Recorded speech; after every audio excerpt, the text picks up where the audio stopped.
8वां बाब, 7वीं मोहर। जब उसने 7वीं मोहर खोली तो 8 घंटे के करीब आसमान में खामोशी रही, और मैंने उन 7 फरिश्तों को देखा जो खुदा के सामने खड़े रहते हैं, और उन्हें 7 नरसिंगे दिए गए। फिर एक और फरिश्ता सोने का ऊद सोज लिए हुए आया और कुर्बानगाह के ऊपर खड़ा हुआ, और उसको बहुत सा ऊद दिया गया, ताकि सब मुकद्दसों की दुआओं के साथ उस सुनहरी कुर्बानगाह पर चढ़ाए जो तख्त के सामने है।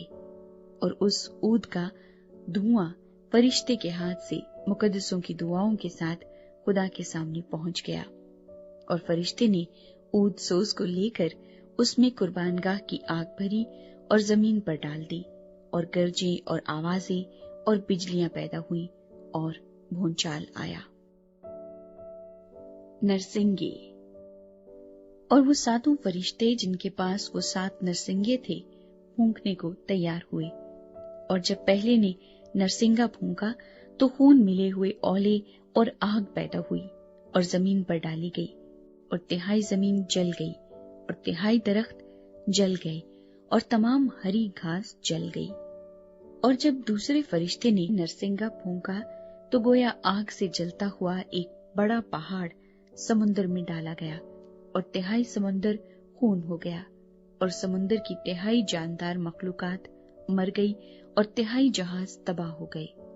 और जब तीसरे फरिश्ते ने नरसिंगा फूंका तो एक बड़ा सितारा मशल की तरह जलता हुआ आसमान से टूटा और 1/3 दरियाओं और पानी के चश्मों पर आ पड़ा।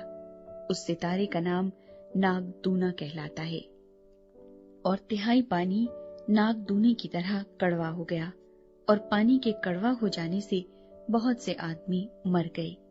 और जब चौथे फरिश्ते ने नरसिंगा फूंका तो 1/3 सूरज और 1/3 चांद और 1/3 सितारों पर सदमा पहुंचा, यहाँ तक कि उनका 1/3 हिस्सा तारीक हो गया, और 1/3 दिन में रोशनी न रही, और इसी तरह 1/3 रात में भी।